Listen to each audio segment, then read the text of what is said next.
This video is going to be about depression, but first let me explain something to you. I don't normally make videos. I'm going to stumble over my own words, and I may even accidentally say something that's wrong. So please do yourself a favor and be patient with me. And if you think I've said something wrong, please research it, check it out. I'm not asking that you do anything that's wrong. I'm asking that you listen to what I have to say, think about it, and if I'm right, then you need to do something. And let me explain something to you. I'm not going to be pussyfooting around trying to be your best buddy. I'm going to tell you just plain, cold, hardcore facts. I'm going to be very blunt about it. Now, when it comes to any kind of problems in life, if you've had them for a while, then you're handling it wrong. The reason I say you're handling it wrong is because you still have the problems. So that means things need to be done in a different manner. Now, I can't promise you that everything I'm going to do is going to make it rosy in one day. I can promise you up front it will not make it rosy the first day. Depression is not something you got just at the spur of a moment. Depression is something that's slowly built up in you, whether you realized it or not. It's like putting too many straws on the camel's back. Over a period of time, it adds, and it finally breaks a strong creature's back. Well, that's probably what happened to you. Now, there's two types of depression. One is clinical. I'm not talking about that type. I'm not going to talk about that type. I don't know enough about it to, well, all I can do is get myself and you in trouble. Clinical depression is caused by, from what I understand, imbalances, something lacking in your system. I can't really tell you. That's up for a doctor to tell you. But what I can talk to you about is psychological. Psychology is something we all know to a certain extent. Some of us know a little bit more than others. Some of us just think we know something. What I'm going to teach you right now is stuff that I know from real life experience. And it's pretty much so common sense too, and I think you'll agree to it. Now, we need to get down to the basics. The basics of this. You are four different things, okay? You're a spirit or soul that's hooked up to a brain, that's hooked up to a body, that also has an emotional heart to it. If any one of these goes down, it affects the others. And sometimes one will go down and make another part so weak it too will go down. And those two parts will become so weak it'll take the other part down. And when those three parts get so weak it'll take the fourth one down until finally you're just a total mess. So what we've got to do, we've got to work on all parts to make sure that all parts of you are operating at optimal levels. Now, it's not really that hard. And it's not really going to be that expensive. Yeah, it may be some expense involved, but it's not much. And it's expense that's just going to add up over a gradual amount of time. Now, the first thing is we need to start with nutrition. And actually anything and everything that goes within you. That's, within your heart, within your eyes, and in your mind. But starting with nutrition. Everybody out there eats fast food. And I wish none of us did. But I eat it myself. I have to at times. I'm in a hurry. Or I'm just tired, whatever. And I mess up and I eat food that I shouldn't. Even the fast food places are trying to make it healthier because they know it's bad for you. So that ought to tell you something right there. You need more fruits, more vegetables, not too much meat. But even if you try to eat right, there's things that are going to be lacking in your system. And they have found that people with certain medical conditions have certain items lacking from them. So let's talk about the items that can affect the brain. Got my notes here. These items are omega-3 fatty acids, vitamin D, magnesium, vitamin B complexes, folate, amino acids, iron, zinc, iodine, and selenium.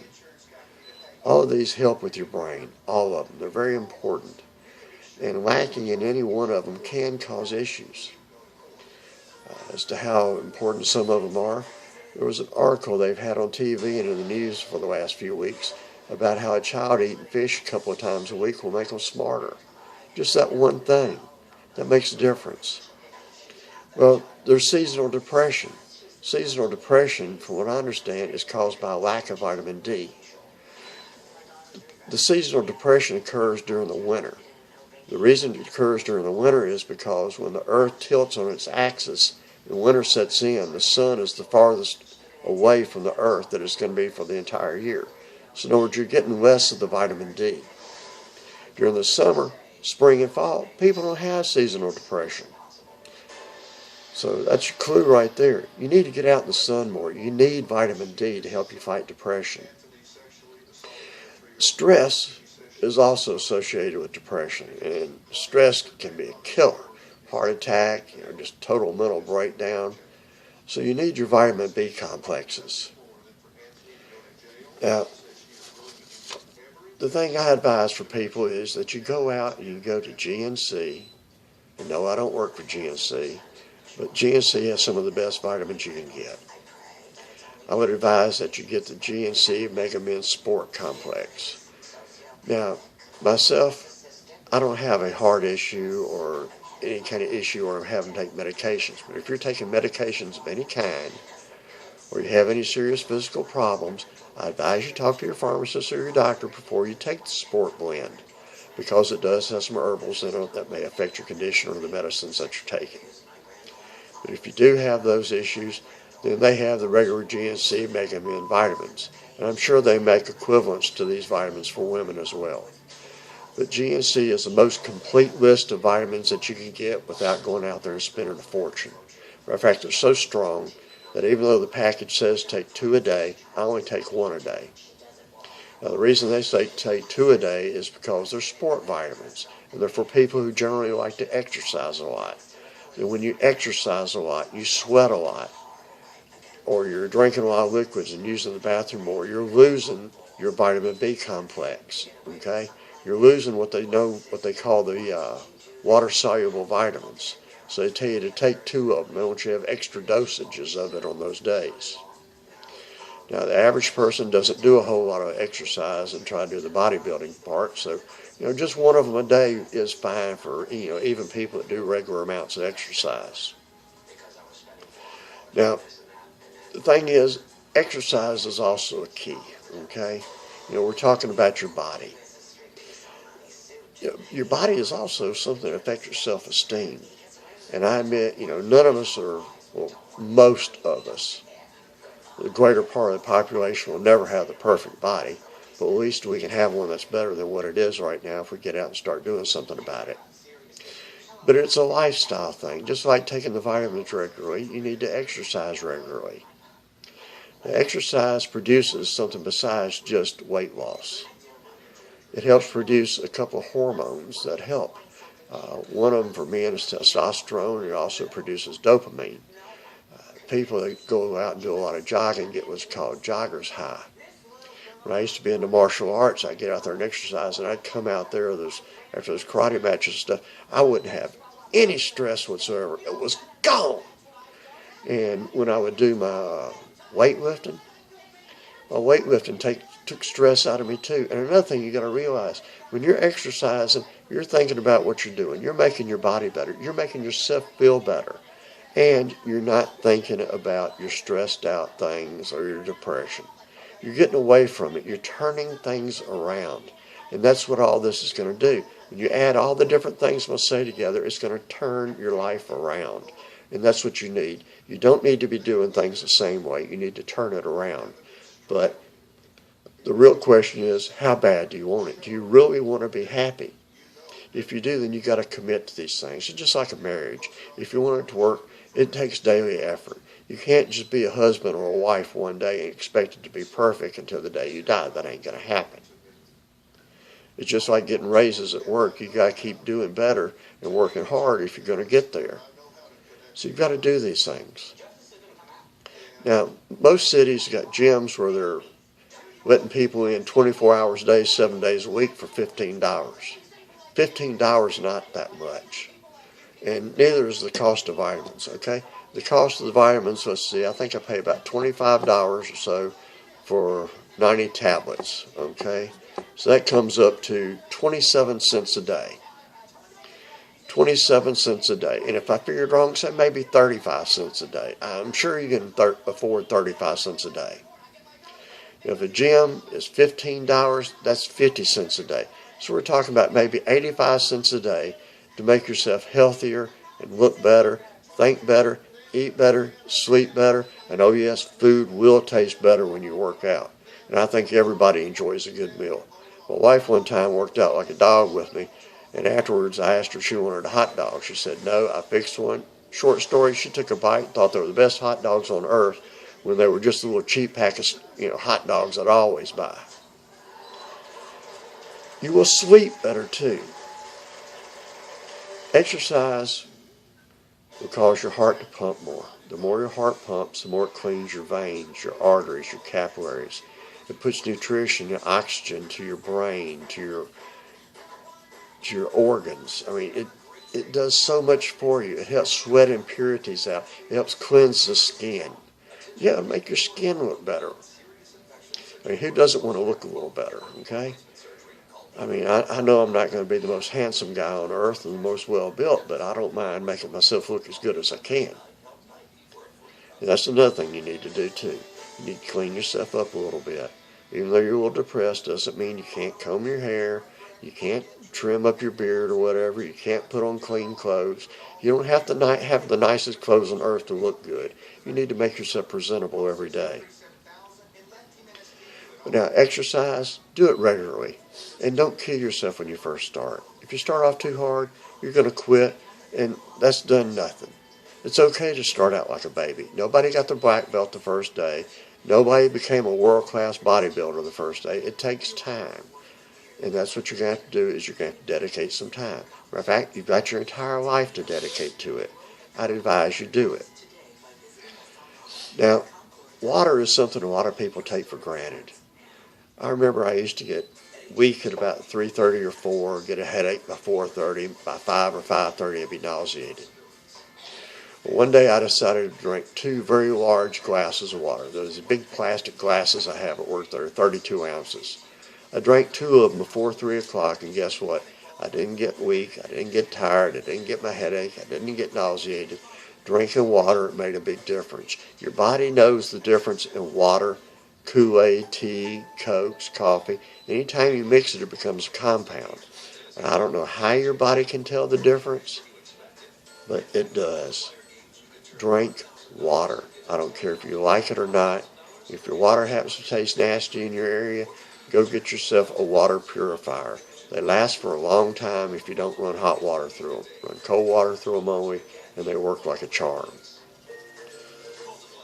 Now, sleep. Sleep is something you'll be able to do a little bit better job of if you exercise.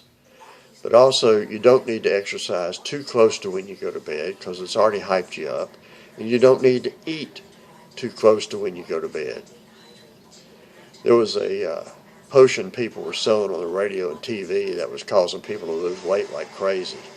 They told them to take it 2 hours after their last meal. Notice, their last meal. And you needed to take it also at least 2 hours before you go to bed. So that means you would eat your last meal between 5 and 6. At about 7 or 8, you would take this stuff with a glass of water. And after that, you had absolutely no food, no snacks. All you could have was water before you went to bed. What these people were doing, they were tricking you into drinking more water and into not eating for at least 4 or 5 hours before you go to bed. Their formula worked like a champ, even though they eventually got run out of business because it was a scam. Sleep. Try to get yourself anywhere from 7 to 8.5 hours. Different people are different ways. Figure out what's right for you. Make sure you at least have enough time for sleep. Start going to bed, say, an hour earlier than you normally do. You'll find out what time you'll normally wake up. This will tell you when you've had enough sleep. So like on a Friday night when you go to sleep. If you go to sleep and you wake up at noon, then you're a person who's very much so in bad need of sleep. Do yourself a favor. Start sleeping better. Start sleeping regular. Now this right here is going to help make you stronger. Your brain will function a little sharper. Your body will feel better. You'll be healthier. You won't be getting as tired and weak as normal. And that's a great improvement. That's a great start. And you also need to pat yourself on the back. Don't be sitting there looking at the mirror going, oh, I'm too fat. Oh, I'm too out of shape. What you do, you pat yourself on the back for making a change, for getting up and doing something, for becoming dedicated to a healthier lifestyle, one that you know you're going to it's going to turn you around. And the reason you need to pat yourself on the back is because a lot of people are focused on the negative. There was this one person I know that lost so much weight that everybody that met him was just so impressed. It was like they were awestruck that a person could lose that much weight. But the person that lost all the weight was depressed because they hadn't lost enough. They weren't patting themselves on the back. Why? I don't know. Because, the amount of weight this person lost was, just mind-shattering. Start patting yourself on the back for everything you do that's positive. You need to pat yourself on the back. Now, you need more than just working on getting healthy and exercising and eating and sleeping right. You need to work on things that are good for your heart, your mind, and your soul. It's a combination of all of you. Music. Music is something that's always been a great fascination to a lot of people. It really changes how they think and how they feel. It does something to them. Music is in a lot of churches. It's sang at Christmas time. It's in weddings. It's at parties. It's on your TV. It's in your car. It's everywhere. There is something to music, but the trick is you need to find out what kinds of music that you really like. If you've got internet, and obviously you do because you're listening to this, then you have YouTube. YouTube has a playlist app. What you need to do is list about 100 of your best songs, okay?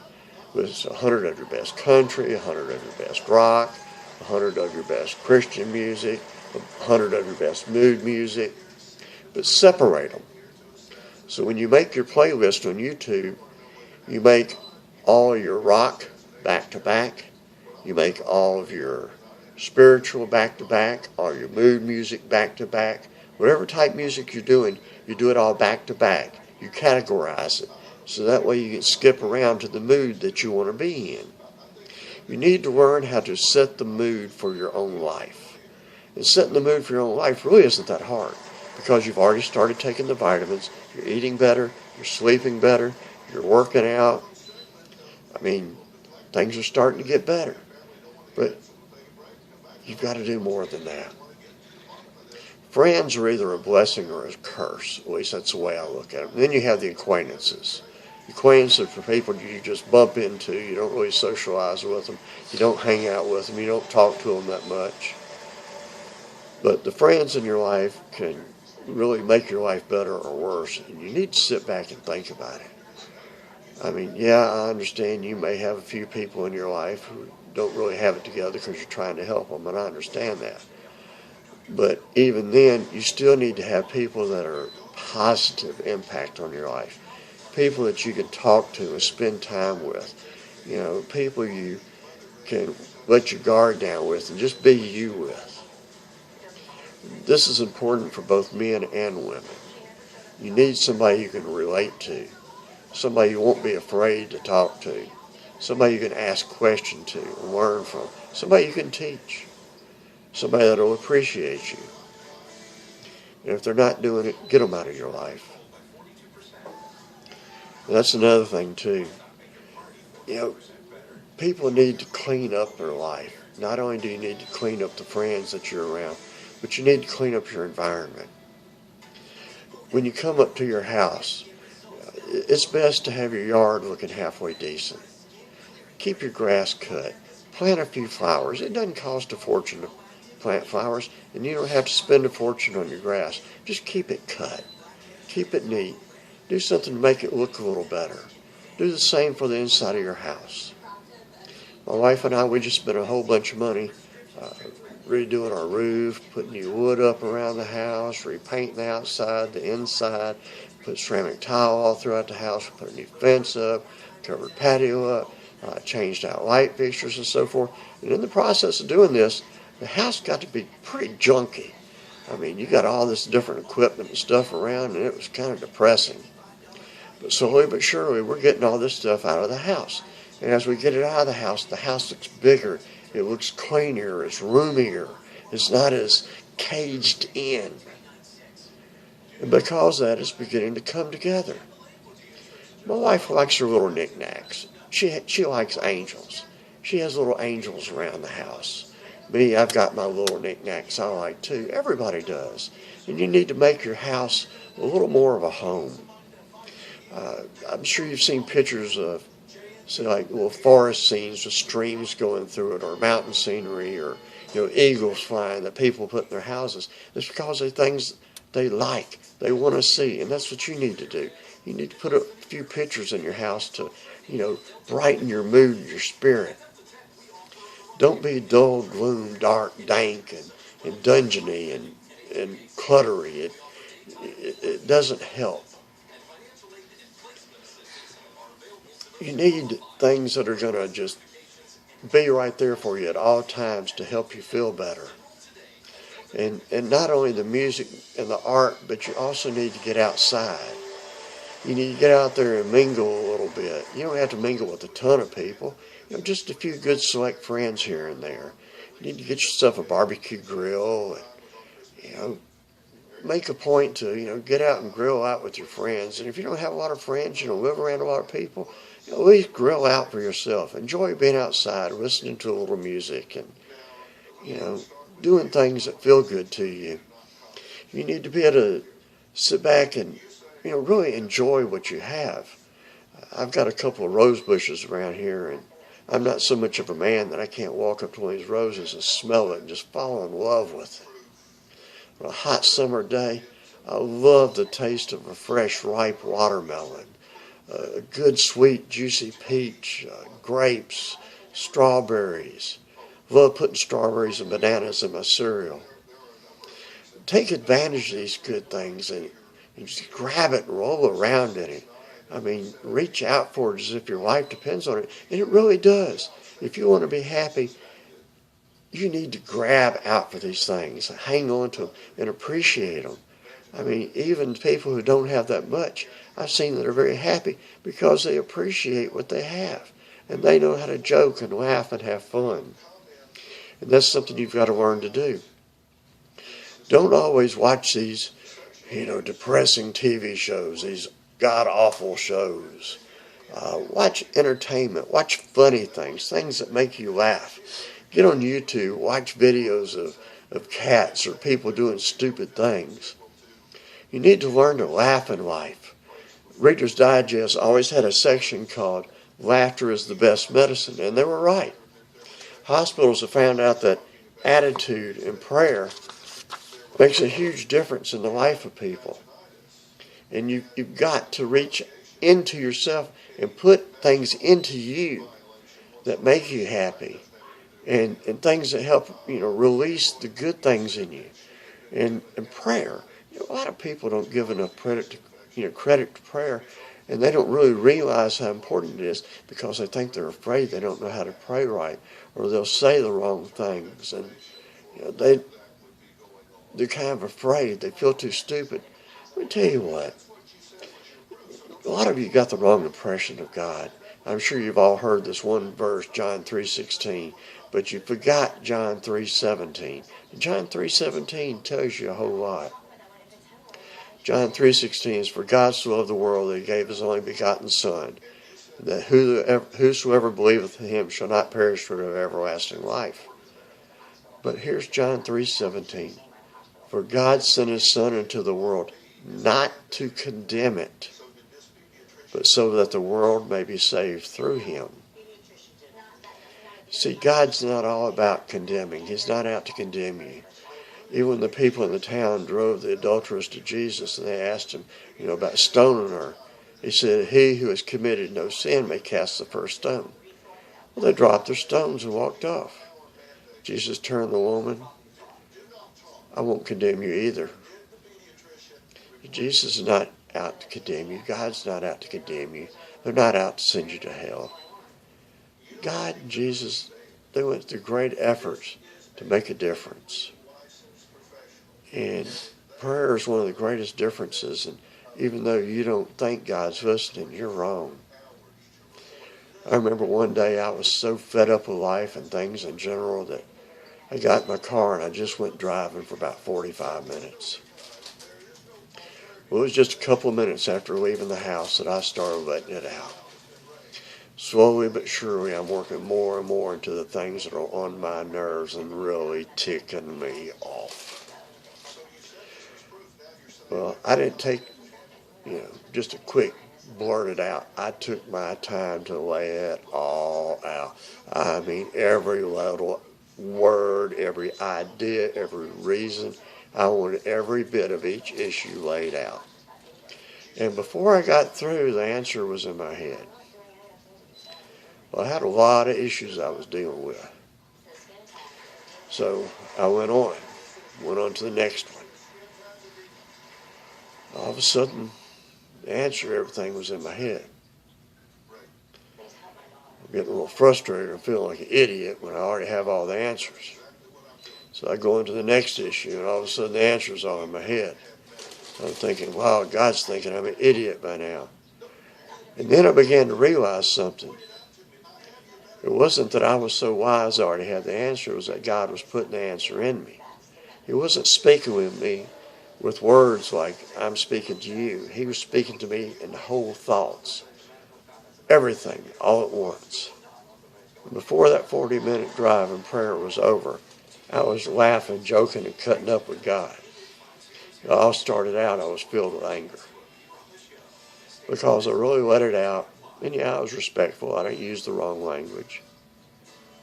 But because I took the time to really lay it all at His feet, it did make a difference. I'm not saying God's going to always jump up and give you the answers. It's His choice. It's His decision. It's not ours. All we can do is give Him a chance. And if you don't give Him a chance, why should He give you one? And you got to learn to forgive yourself, okay? Forgive yourself for the mistakes you've made in life and pat yourself on the back for the fact you're trying to change and make it better. Now, I want you to start doing yourself a favor. Remember, watch out who or more of what you're letting into your life. Don't let them destroy you. Do yourself a favor. Learn how to distract yourself from your depression by filling your life with good things. There are books out there, videos, and all kinds of things. But I suggest go on a learning binge, not a, insanely strong learning binge, but get on YouTube if you don't want to read and watch some of these videos helping you learn about some of the things you just don't know. If there's things you'd like to see that you may never see in your lifetime, well, get on these videos and watch them. Get on these videos and watch videos of cats. Cats they make me laugh. But you know what I mean. Start focusing on the good, the happy, the answers, the solutions. Don't run from them. Reach out and grab it. If I offered you a $1,000 check or $1,000 cash and stuck my hand out to you, you'd reach out and grab it. Well, reach out and grab the things that are going to affect your life and make it more positive. Do this. Sit back and think about the things that you've been doing wrong and how you might correct them. Do these things. Be responsible. Take accountability. And realize not everything's your fault, but some things are. Anyhow, that's my suggestions for now. And maybe later on I'll come back and make another video. But think about all these things and do a little research on how to get rid of depression. You've got access to the internet. Use it. I mean, people have tools that work on their cars. You got a vacuum cleaner, you vacuum your floor. You might as well use the internet, as a way to help you. Talk to you later. Goodbye and have a good day.